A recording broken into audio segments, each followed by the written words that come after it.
Let's look at a common mistake a lot of people make when it comes to landed property in Port Harcourt.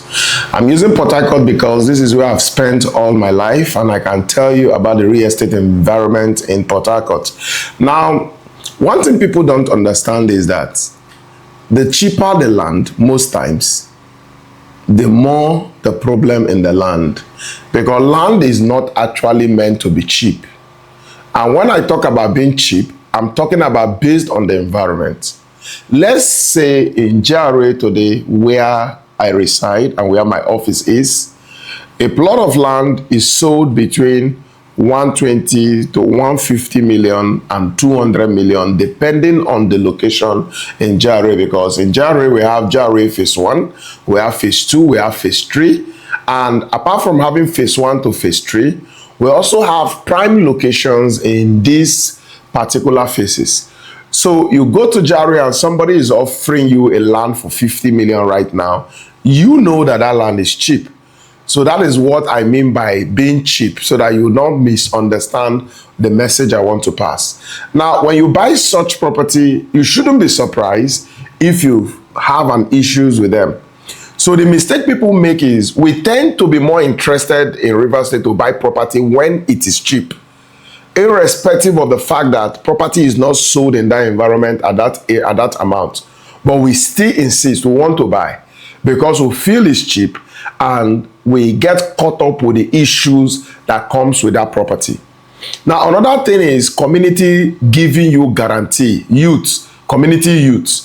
You know, there is a place we are developing for some association in Obirikure area, and those areas are areas that has been bought over by association from a particular family in Mbodo in River State. They call the place Ikure local government. They've bought that land for over 15 years. And people were busy selling those land when they were actually going through litigation in court. Now look at the implication. A lot of people bought that land very cheap.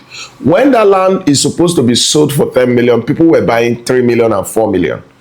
When the land was supposed to be sold for 4 million, people were buying 1,800,000. And why are they buying? Because they have guarantee from the community youths that were selling to them that nothing will happen, the land is secured. But for me, like I always tell people, once you begin to give me land below the price in that environment, I begin to question the authenticity of that land. And that is why what I will expect anyone investing in landed property to do.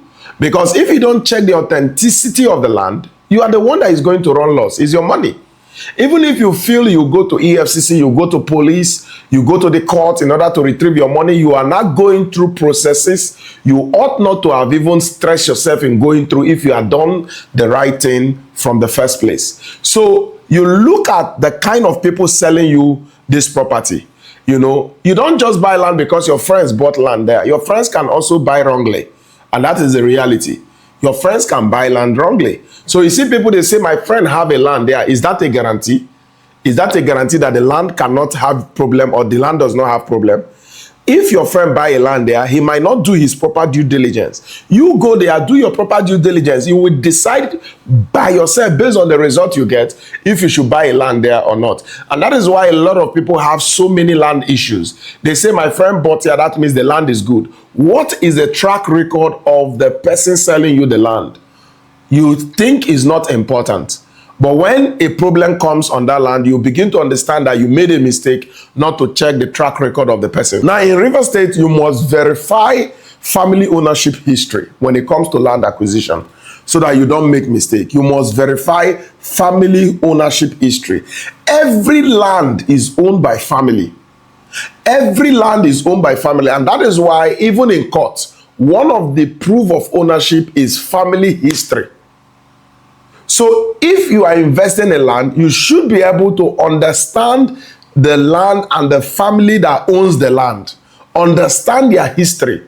More especially for developers, it is important for you because the end users come to you to acquire and you are going to protect the land till they develop their land.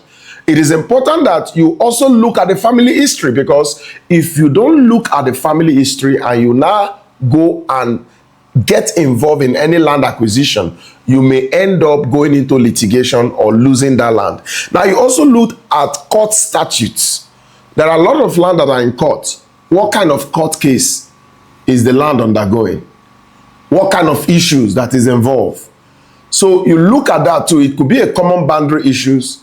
It could be strictly an ownership issue where people are saying these people are not even supposed to be here for the first place. So you also look at that and be sure that you understand the court statutes. Is there an injunction on the land?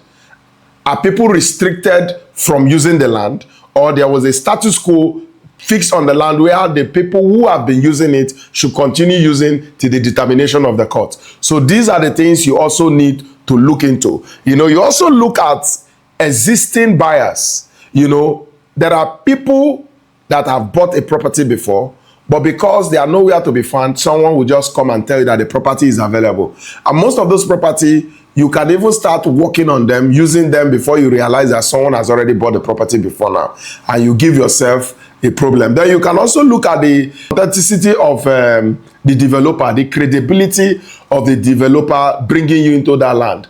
What is the authenticity or the credibility of the developer? Now, don't just be carried away because someone registered a complaint and is selling land to you or house to you.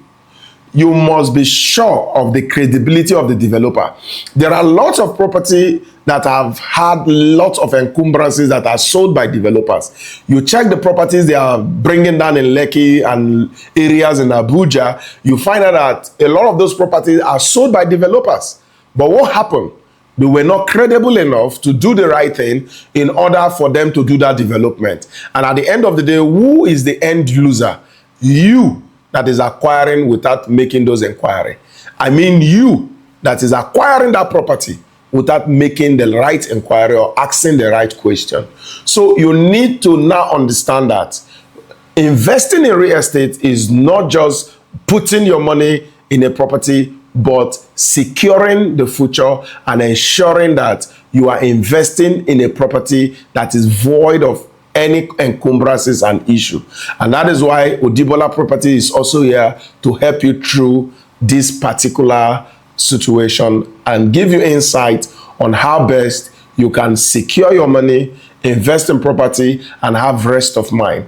My name remains Bolaji Oshobukola. I'm the MD CEO of Odibola Properties, bringing to you tips on how to invest rightly. Thank you, and God bless you.